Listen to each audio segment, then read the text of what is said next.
Welcome back to the channel, everyone. And in today's video, we will be going over day 9 GRC of TryHackMe's Advent of Cyber.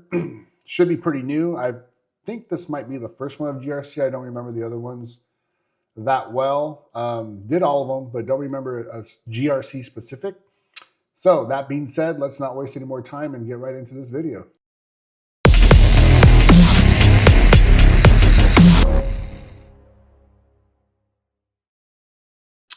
All right, so I am using my Kali box.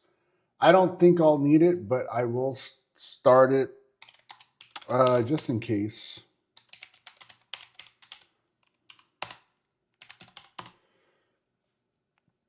So we'll keep this open. So day 9, GRC, 9 o'clock, make GRC fun, tell no one.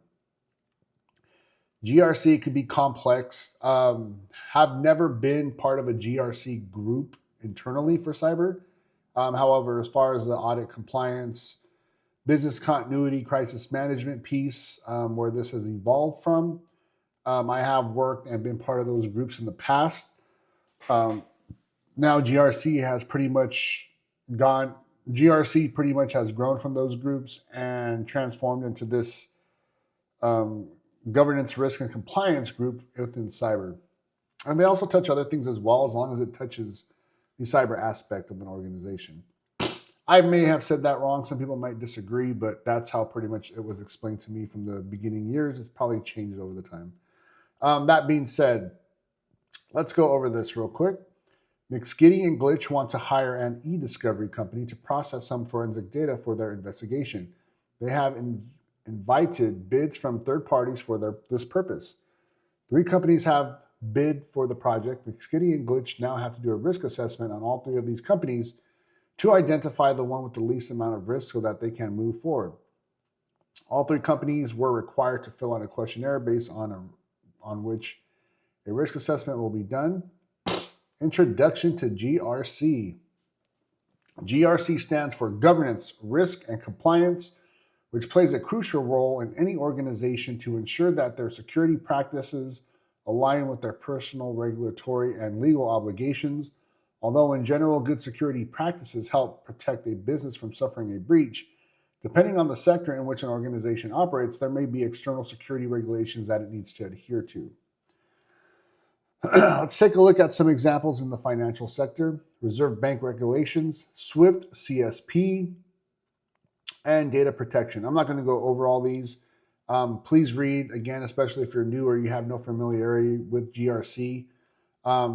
Please read and get a good baseline understanding of what it is. This might be one of the areas you transfer into cyber, or in my opinion, for people that have worked outside or different fields, this might be the best one to jump in, especially if you're coming from the real estate, facilities, HR, and legal, and you want to get into cyber. This might be your best path in, and especially if you have a job and want to do a 1099 consultant job with certain experiences like that, they pay pretty nice. That being said, when you run a large organization with multiple different teams, how do you stay on top of all these regulations and ensure that good security is applied by all teams? This is where GRC comes in. They play a crucial role in understanding external security standards, translating them into internal standards, and then ensuring that they are applied by all teams to help reduce the organization's risk to an acceptable level. Let's take a quick look at the 3 functions of GRC. Governance. Governance is the function that creates the framework that an organization uses to make decisions regarding information security. So governance is the main head of the 3-headed dragon. Risk. Risk is the function that helps to identify, assess, quantify, and mitigate risk to organizations' IT assets. Risk helps the organization understand potential threats and vulnerabilities and the impact that they could have if a threat actor were to execute or exploit them. Compliance. Compliance is the function that ensures that the organization adheres to all external legal, regulatory, and industry standards. For example, adhering to the GDPR law or aligning to the organization's security to an industry standard such as NIST or ISO 27001 GDPR, I remember when that came out, especially in 2000, what was it, 15, 16, was really, really big for the EU countries, big time. That was back when I was doing physical security. Um, and yeah, if you had your CCTVs pointed at on an external camera pointed at some like building and you didn't know it had flats, they call them, that would be a big, big, big no-no. So you'd have to mask out all that stuff. Like they took that shit real serious. Even their visitor management stuff, you couldn't save any visitor data or stuff like that. It was really, really strict. Fine heavy too. Introduction to risk assessments. Before succeeding the glitch, choose an e-discovery company to handle their forensic data. They need to figure out which one is the safest choice. This is where risk assessment comes in. It's a process to identify potential problems before they happen. Think of it as checking weather before going on a hike. If there's a storm coming, you'd want to know ahead of time so you can either repair or change your plans. Why are risk assessments done? Risk assessments are likely a reality check for businesses. They connect cybersecurity to the bigger picture, which minimizes business risk. In other words, it's not just about securing data, but protecting the business as a whole. And that is correct, 100% correct. It's not just about your team, it's also how it aligns with the organization. Kind of like that analogy. Performing risk assessment. Every business's main goal is to generate revenues and profits. For most businesses, cybersecurity does not directly contribute to revenue generation or profit maximization. Businesses decide to spend part of their head-earned revenue on cybersecurity to avoid the risk of revenue, reputation, loss resulting from cyber threat. Businesses often take these steps to achieve this goal. We will now work through the process of completing a risk register. A risk register tracks the progress of risk mitigation and all open risks. An example of such a risk register is shown in the animation below. Let's take a look at the steps required and to add risks to the register. Identification of risks. I'm not going to go through all these. You guys could please go if you especially do not have any experience in this, just to get kind of a feet wet into GRC. Assign likelihood to each risk. Improbable, remove occasional, probable, frequent. Pretty much the likeliness of this is going to happen, possibilities, etc. Assigning impact to each risk. Informational, low, high, critical.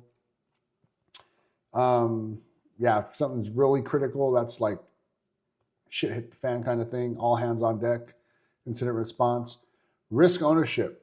So pretty much this is going to be for who owns the risk, saying if they're kind of like a web application that hasn't been a pen test or some kind of security vulnerability assessment hasn't been done or conducted, but this is real dependent on business impact to get out to the public for data, which is a gray area. So just an example, someone's going to have to accept and sign the risk acceptance form. Usually there's a form or some kind of documents that they have to fill out. And you're gonna have to sign pretty much your life away saying that you're gonna accept the risk and own it if something does happen. So that's pretty much what that is, and I've seen that pretty much time to time. Internal and third-party risk assessments. Risk assessments, oh, what did I just do? No. There we go.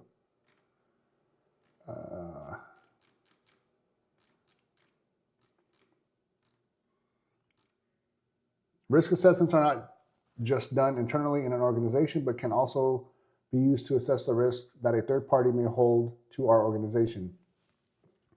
Today, it is very common to make use of third parties to outsource key functions of your business. For example, small organizations may outsource its financial division to a large auditing firm, or a large organization may outsource the development of some of its applications to a software engineering firm.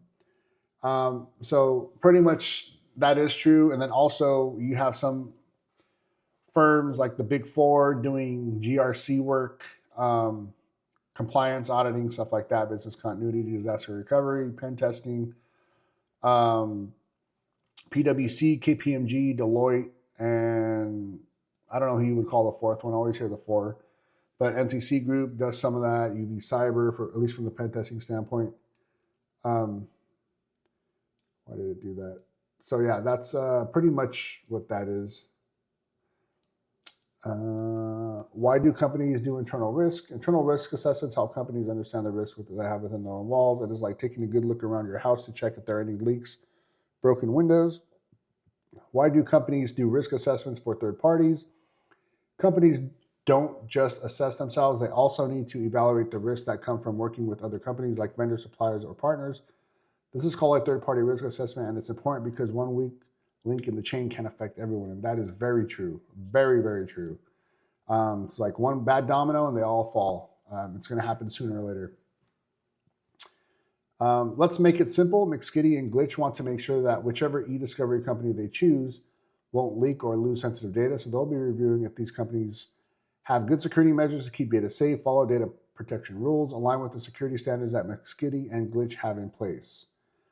By doing a third-party risk assessment, McSkitty and Glitch are reducing potential supply chain risks, making sure that the investigation doesn't run into trouble because of a weak security link in the chain. In order to do this, McSkitty has to create a risk assessment that can be sent to the potential third parties based on the answers provided by the third parties. McSkitty can then make an informed decision on which party he would be best, or which party would be best.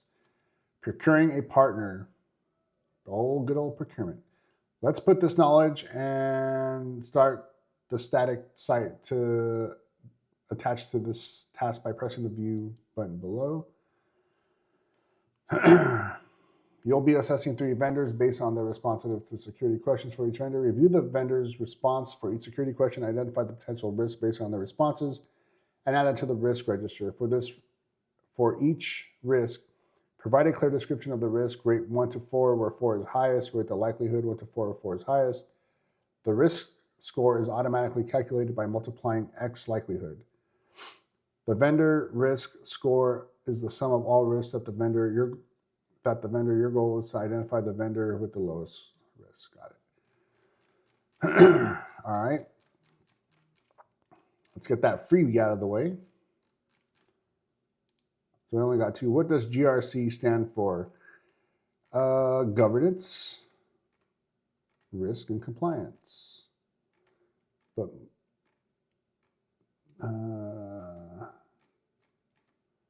there it is.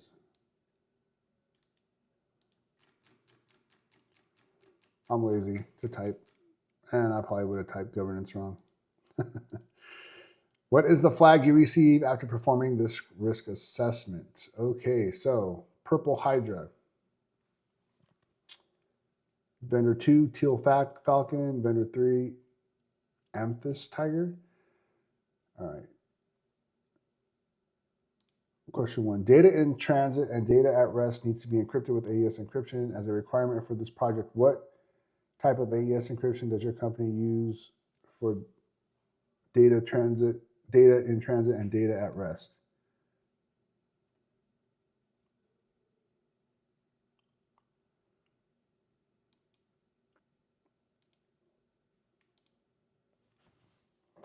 Right. Describe the potential security risk.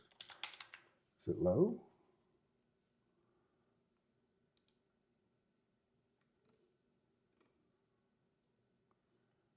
Okay, so question 2. What kind of access controls do you have to ensure data is accessed only by authorized people? Data can be accessed by all people on the relevant team.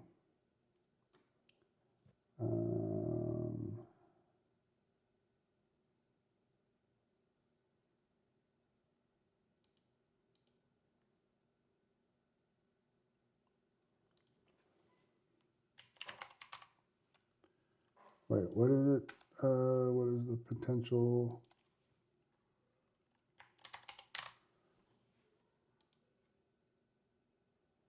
All right. How long do you keep client data after the case is closed? 1 to 2 weeks.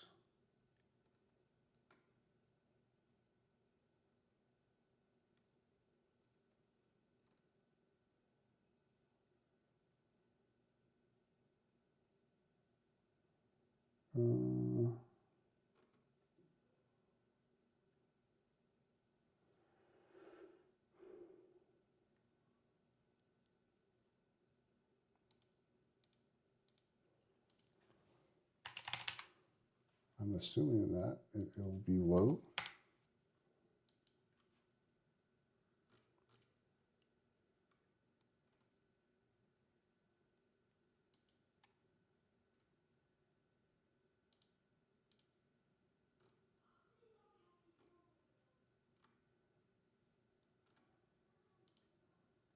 Okay.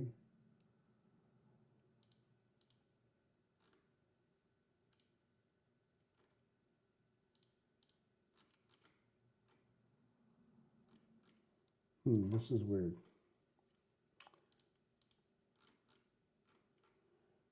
You just always want to put it up. Complete assessment.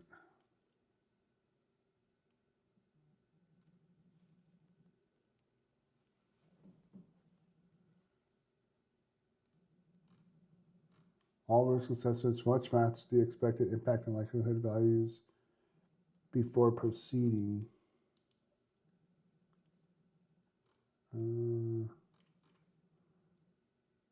out of 4, 2 out of 4.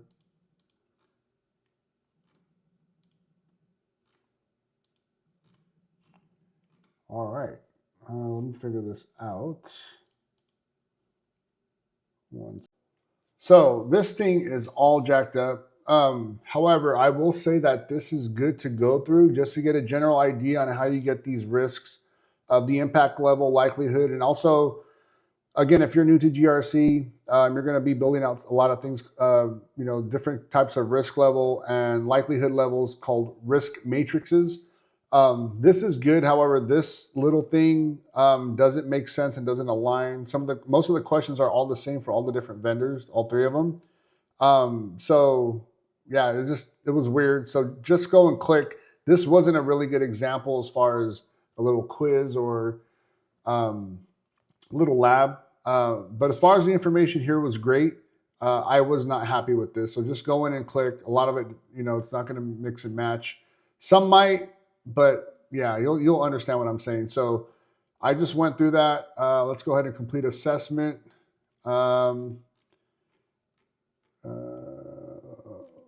Okay, I don't know where to get the flag from. Review the risk scores and select the vendor. Okay, so impact, likelihood, risk score from 3 risks, 15, 31.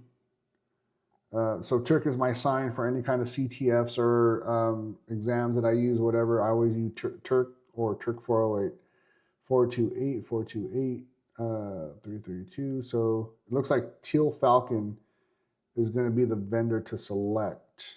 And there we go. We got the flag. Make sure it's the correct one. Risk managed. And that is it. And so for that being said, pretty good one. The information is really, really informative. I wasn't a fan of that little lab exercise. It just didn't make sense. It's kind of click, click, click. But also the good thing about it though is it gives you an idea on how to mix match different risk levels, different, it talks about encryption, access controls, big one. There was one where, only people with a certain group, or there was another one that said it was full blown. All the employees in the organization get to have full access, which is not good at all. So anyway, that's the video. Please like, share, comment, and subscribe. And again, we are caught up, keeping ourselves accountable and consistent. We'll be back on time for tomorrow afternoon with I don't think they released it. Nope, day 10, but it's not there yet. So we'll have a surprise at 12 noon, or technically 10 CST, to see what's released. But my video won't be out till about between 12 or 1 CST. So that being said, have a good night, everyone, and see you tomorrow.